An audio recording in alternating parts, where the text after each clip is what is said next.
大家好，今日要介紹一隻雕陀嘅，咁呢隻錶應該大家都認識啦，亦都好多人都買過，亦都賣過嘅。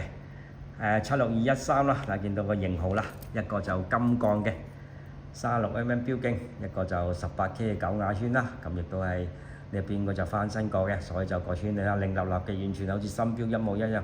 不過冇乜所謂嘅，翻新過仲靚啊，仲靚啊！呢啲應該都唔平啊，翻新咗啲錶。係啦，一個就香檳金面，配上一個金嘅9瓦圈啊，18K 好靚嘅。咁啊，滴滴嘅佈局啊，滴滴其實大家都好熟悉啊，因為勞力士 Datejust 滴滴其實都唔平啊，呢隻錶就非常之抵啦。係啦，咁佢又有金又有鋼啦，咁我升旗喺12點位，另外日曆放大鏡係3點位嘅，咁亦都係一個好傳統嘅條字嘅香檳金面，襯翻個圈都好靚。咁呢個框亦都係18K 嘅，一個就拉絲打網嘅錶殼啊，亦都係襯翻呢啲色都全部好靚嘅。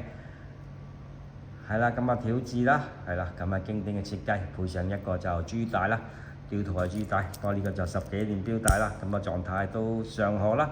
有少少咁樣啲咁多啦，係啦，我都好接受嘅。呢條帶就一定係冇夾過啦，夾過就唔會咁樣啦。其實都好靚，係啦，咁條帶都翻新咗嘅，翻新咗亦都好靚。呢個專業就翻新應該都唔平嘅。係啦，咁物底設計啦，一個就伊泰機芯嚟嘅，係啦，亦都係非常之穩定啦。係啦，咁一個呢個扣啦，呢個雕陀嘅扣啦，亦都好似勞力士嗰啲扣咁啦，拉出就 OK 嘅啦。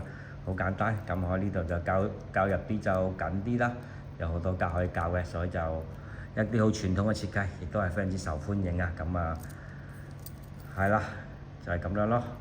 咁呢啲就18K啊，咁呢啲中間有啲人話都係18K，有啲人話係金片，我就覺得佢係金片嚟嘅，因為18K都唔少金啊！如果真係成粒18K嘅就因為我覺得就底面都係金片啦，唔知啦，咁大家衡量。不過價錢都抵嘅，咁有張卡啦，2011年嘅，咁亦都係行貨嚟嘅。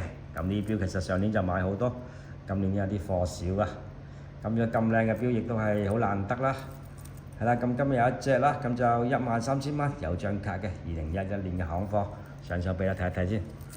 咁當然呢錶亦都係你唔想帶染咗珠帶，帶條皮帶亦都係非常之唔錯，話晒滴滴功能啊。中意朋友 WhatsApp 我咧嘛，咁有你嘅睇嘅係阿 Lam 講錶啊，咁記得就訂閱個頻道啊，喺下面留言支持俾 like 同埋分享俾朋友嘅，多謝各位。